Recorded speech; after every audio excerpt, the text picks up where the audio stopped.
ভারতের উত্তর পূর্ব অঞ্চলের এক নিভৃত রত্ন ত্রিপুরা। পাহাড়, জঙ্গল, রাজকীয় স্থাপত্য আর আদিবাসী সংস্কৃতির এক অদ্ভুত মেলবন্ধন এই রাজ্য। উজ্জয়ন্ত প্রাসাদ, একসময়ে এটি ছিল মণিক্য রাজবংশের বাসস্থান। সাদা মার্বেল পাথরের এই প্রাসাদ যেন ইতিহাসের সাক্ষী হয়ে দাঁড়িয়ে আছে। এখানকার মিউজিয়াম আপনাকে নিয়ে যাবে ত্রিপুরার প্রাচীন রাজত্বে।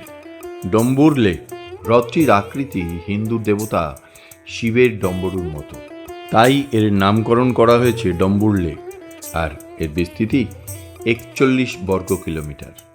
ত্রিপুরার বিখ্যাত নীরমহল, ত্রিপুরার মাণিক্য রাজবংশের মহারাজা বীর বিক্রম কিশোর মাণিক্য বাহাদুর এটি নির্মাণ করেছিলেন তার গ্রীষ্মকালীন অবকাশের জন্য।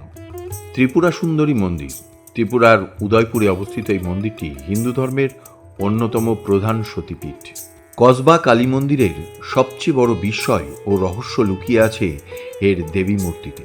মন্দিরটি কালী মন্দির হিসেবে বিশ্বজুড়ে পরিচিত হলেও গর্ভগৃহে মূল প্রতিমাটি আসলে দেবী দুর্গার মহিষাসুরমর্দিনী।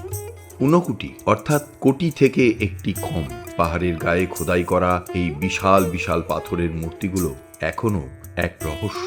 শিবের এই বিশাল পাথরের মুখগুলো দেখে আপনি অবাক হতে বাধ্য হবেন।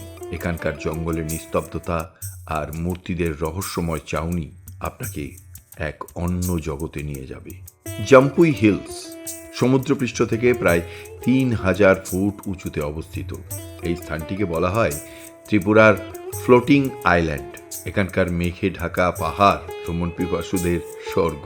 সিপাহীজলা বন্যপ্রাণী অভয়ারণ্য, সিপাহীজলা মূলত স্পেকটাকলড মাঙ্কি বা চশমা বাদরের প্রাকৃতিক আবাসস্থল হিসেবেই পরিচিত।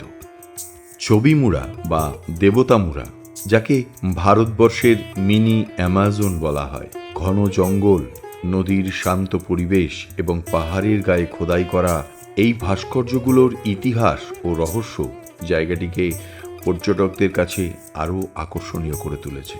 আপনি কি পাহাড়, প্রকৃতি ও সংস্কৃতির মেলবন্ধন খুঁজছেন?